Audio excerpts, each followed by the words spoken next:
السلام علیکم خواتین و حضرات. آج ٹوڈیز ڈائلاگ بیاض الناظر کے سلسلے میں ایک بڑا ہاٹ ٹاپک ہے جو ایک 2 روز سے بہت گرم ہے کہ انڈیا کی چاند گاڑی جو ہے چندریان 3 یا 2 شاید کامیابی سے چاند پہ لینڈ کی سطح پہ اتر چکی ہے اور اس پہ انڈیا کا پرچم بھی لہرا رہا ہے، اور کہا جاتا ہے کہ یہ کسی ایشیائی ملک کا جو ہے وہ اس کے لیے ایک بڑا اعزاز ہے.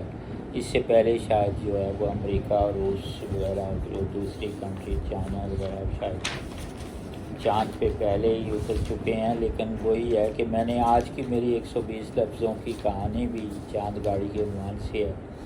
یوٹیوب شارٹس ہوتے ہیں 1 منٹ کی، وہ بھی آپ ضرور دیکھیے گا. بلکہ میں نے جو آج کی شعری بیٹھک کے ایک ایپیسوڈ ابھی ریکارڈ کیا ہے اس سے پہلے، اور ابھی یوٹیوب پہ اپلوڈ ہو جائے گا میرے چینل سے. اس میں بھی 2 ابتدائی اشعار اسی سلسلے میں ہیں جو میں یہاں، چونکہ شارٹس میں ممکن نہیں ہوتا، 1 منٹ کا شارٹ ہوتا ہے یوٹیوب کا، تو مکمل موضوع پہ بات نہیں ہو سکتی. وہ فلیش فکشن کا ایک سلسلہ 120 لفظوں کی کہانی کی صورت میں.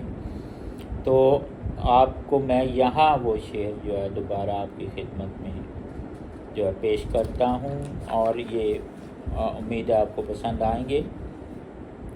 نہ جانے کون چاند پر ہو اترے تم، نہ جانے کون چاند پر ہو اترے تم، ہمارا چاند تو بغل میں رہتا ہے.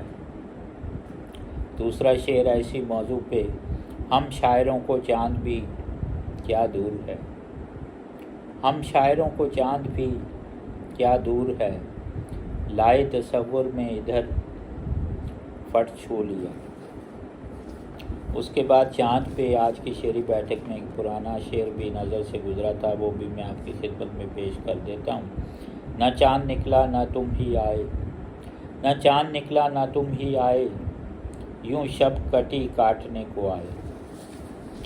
تو اب بات یہ ہے کہ آج کی چاند گاڑی کی جو 120 لفظوں کی کہانی کا ایک جو سٹرکچر ہے اس کو میں یہاں جو ہے ڈیٹیل سے تھوڑا سا عرض کر دیتا ہوں، کیونکہ یوٹیوب کے شارٹس ویڈیو کے یا فلیش فکشن کی کہانی جو 120 لفظوں کی، اس میں اتنی گنجائش نہیں ہوتی کہ اس پر تھوڑی ڈیٹیل سے بات کی جائے، تو اس کا تجزیہ میں یہاں کر دیتا ہوں.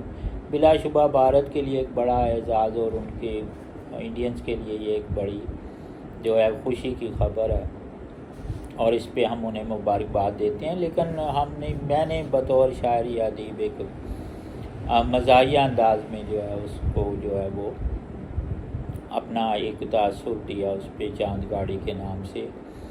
تو وہ اب پچھلے 2-3 روز سے جب سے یہ ایونٹ اکر ہوا ہے تو سوشل میڈیا پہ اپنے پاکستانی سرکلز میں بڑے جو ہے وہ زبردست قسم کے چٹکلے چھوڑے جا رہے ہیں اور بہت سے جوکس کریک کیے جاتے ہیں.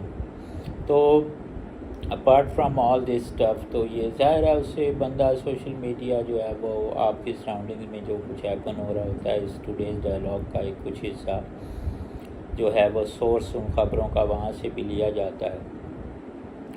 تو بات یہ ہے کہ اس مختصر کہانی میں نے یہ کہا کہ بھائی بلا شبہ اعزاز ہے، اعزاز ہوگا بھارتیوں کے لیے. ہمیں کیا، ہم شاعر لوگ تو جو ہے ہمارا چاند بغل میں رہتا ہے، ہم جب چاہتے ہیں اس کو فٹ چھو لیتے ہیں تصور میں لا کے، یا 2-4 کوس پر عموماً ہمارا ایک چاند رہ رہا ہوتا ہے. اور اس سے آپ اتفاق کریں گے کہ ہمیں وہ چاند اس اجاڑ چاند سے بہت زیادہ عزیز ہے. تو چاند پہ اگر بھارت اتر گیا تو کیا تیر مارا بھئی اس نے، کہ وہ ایک اجاڑ چاند پہ جا اترا ہے، اور اس نے شاید کروڑوں ڈالر خرچ کر دیے ہوں گے اس مشن پہ.